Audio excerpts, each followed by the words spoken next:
Assalamu alaikum. Today we will discuss about dying deposition. ইতিপূর্বে আমি dyeing declaration সম্বন্ধে তোমাদের সঙ্গে আমি ডিসকাস করছি। আজকে ডাইং ডিপোজিশন সম্বন্ধে তোমাদের সঙ্গে আমি ডিসকাস করব ইনশাল্লাহ। তাহলে প্রথমে আমাদের জানতে হবে হোয়াট ইজ ডাইং ডিপোজিশন। এই ডাইং ডিপোজিশনের আরেকটা নাম হচ্ছে বেড সাইড কোট। এটা কিন্তু তোমাদের মনে রাখা খুবই জরুরি। তাহলে এখন আমরা জানি what is dyeing deposition. It is a statement made by a dying person on oath about the cause and circumstances of his death, recorded by the magistrate in presence of the accused or his lawyer, with the chances of cross examination. তাহলে কি হলো ব্যাপারটা, যে একটা মৃতপথ যাত্রী ব্যক্তি মরার সময় যে স্টেটমেন্টটা দিবে, সেই স্টেটমেন্টটা গ্রহণ করবে একজন ম্যাজিস্ট্রেট, এবং এই স্টেটমেন্ট নেওয়ার সময় অ্যাকুজড অথবা তার লয়ার সেখানে প্রেজেন্স থাকবে এবং তাদের সুযোগ থাকবে এই ভিকটিমকে ক্রস এক্সামিনেশন করার। এরকম অবস্থায় যে স্টেটমেন্টটা নেওয়া হয় সেটাকে বলা হচ্ছে ডাইং ডিপোজিশন। কন্ডিশন এখানে কি কি?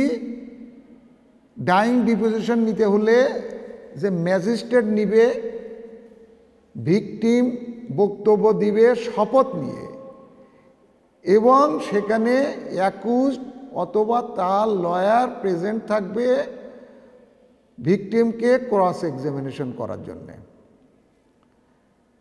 তাহলে এই গেল ডেফিনেশন। এখন আমরা জানব procedure of taking dying deposition. Number 1, declaration must be recorded by the magistrate. এখানে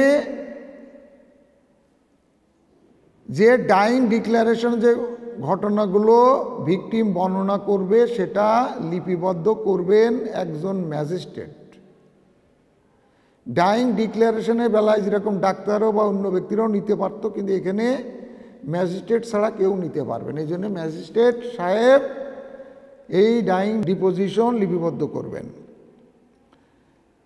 oath must be taken by the victim. Victim তার বক্তব্য দেওয়ার আগে শপথ গ্রহণ করবেন, শপথ নিয়ে তারপরে তার বক্তব্য দিবেন। Number 3, doctor should assess the mental fitness of the dying person. এই পার্সনের মেন্টাল ফিটনেস আছে কিনা ডাক্তার সাহেব পরীক্ষা করবেন ডাইং ডিক্লারেশনে বক্তব্য দেওয়ার আগে। Deposition should be recorded in patient's own word. রোগীর নিজস্ব ভাষায় যে বক্তব্য দিবে সেই ভাষাতেই এটা রেকর্ড করতে হবে। The dying declaration should be consist about the cause and circumstances about the death. তার যে শারীরিক অবস্থা যেটার কারণে তার মৃত্যু পর্যন্ত ঘটে যেতে পারে, এর কারণ এবং পারিপার্শ্বিক অবস্থা সম্বন্ধে যে বক্তব্য দিবে সেটাই রেকর্ড করতে হবে। The accused or his lawyer must be present during the procedure. এই ডাইং ডিপোজিশন গ্রহণ করার সময় অপরাধী অথবা তার উকিল অবশ্যই সেখানে প্রেজেন্ট থাকতে হবে। এরপরে দি accused or his lawyer has opportunity to cross examine the victim। এখানে অ্যাকিউজ নিজেও অথবা তার পক্ষে যে উকিল থাকবে সেই উকিল ভিকটিমকে ক্রস এক্সামিনেশনের সুযোগ পাবেন। এর পরের step, after writing the statement it is read over the victim. এই যে স্টেটমেন্ট ভিকটিম দিল লিপিবদ্ধ করার পরে সেটা তাকে পড়ে শোনাতে হবে। এরপরে step, after completion the statement signature or থাম impression of the dyeing person must be taken. এই পড়ে শোনানোর পরে ওই ভিকটিমের সই অথবা তার আঙুলের ছাপ ওই পেপারের ভিতরে নিতে হবে। সর্বশেষে the magistrate and the accused or his lawyer must also sign it. সর্বশেষে সেই পেপারে ম্যাজিস্ট্রেট সাহেব নিজে সই করবেন এবং অ্যাকিউজড অথবা তার যে উকিল ওখানে উপস্থিত ছিল তারও সই গ্রহণ করা লাগবে। This is the procedure of taking dying deposition. এখন এই ডাইং ডিপোজিশনের বেলায় একটা প্রশ্ন থেকে যাচ্ছে, এখানে ডাক্তারের কি কাজ? ডাইং ডিপোজিশনের বেলায় ডাক্তার সাহেবের দায়িত্ব কি? ডাক্তার সাহেবের দায়িত্ব নাম্বার 1, রুগী ভর্তি হওয়ার পরে ম্যাজিস্ট্রেট সাহেবকে ইনফর্ম করবেন এবং ম্যাজিস্ট্রেট সাহেব এই ডাইং ডিপোজিশন গ্রহণ করার আগে রুগীর মেন্টাল কন্ডিশন ডাক্তার সাহেব অ্যাসেস করবেন। এটাই হচ্ছে ডাক্তার সাহেবের ডিউটি।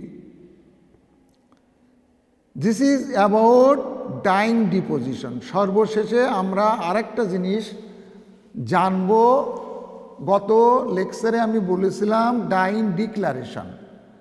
তাহলে dying declaration and dying deposition দুটোই মৃত পথযাত্রী ব্যক্তিদের কাছ থেকে গ্রহণ করা হয়। তাহলে এই দুটোর ভিতরে অর্থাৎ ডাইং ডিক্লারেশন এবং ডাইং ডিপোজিশনের পার্থক্য কী, সেই পার্থক্যটা আমাদের একটু জানতে হবে।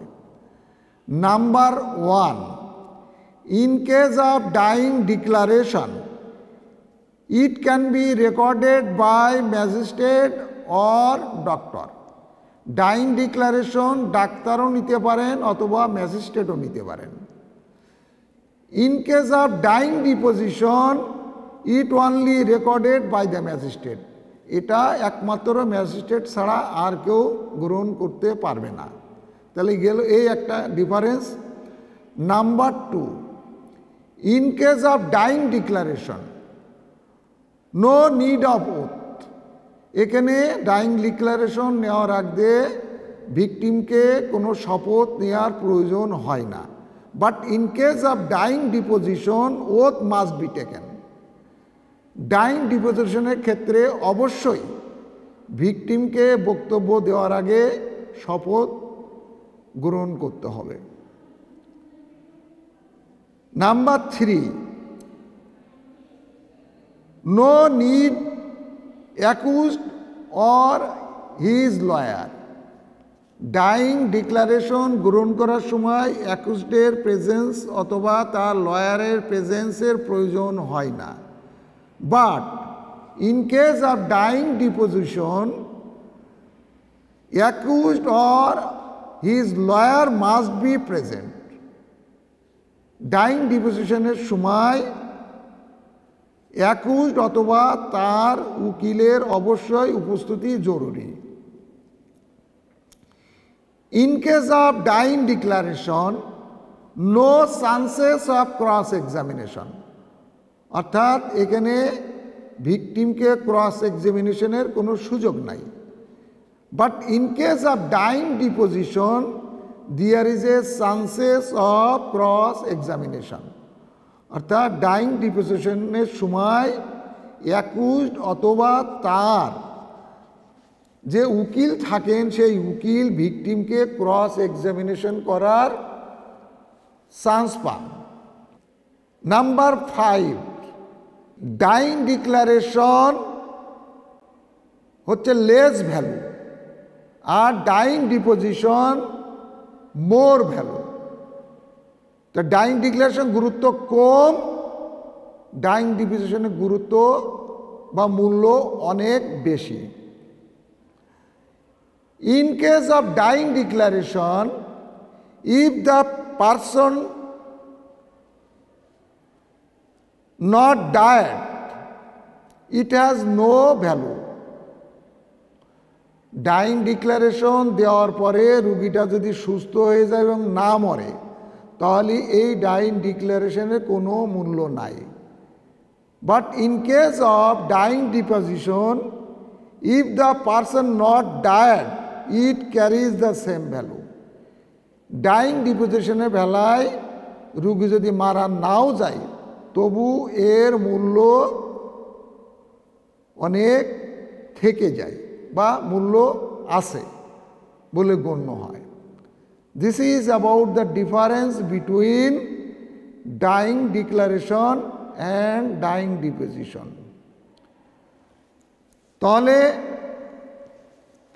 ফার্স্ট লেকচারে আমি ডাইং ডিক্লারেশন বলছিলাম এবং আজকের লেকচারে ডাইং ডিপোজিশন সম্বন্ধে আলাপ করলাম। তোমরা এই দুটো টপিকস আশা করি এখন বুঝতে পারছো। আমি আজকে এখানে ইতি টানছি। তোমরা সবাই সুস্থ থাকো, ভালো থাকো, এই দোয়া করে শেষ করছি। আল্লাহ হাফেজ। আসসালামু আলাইকুম।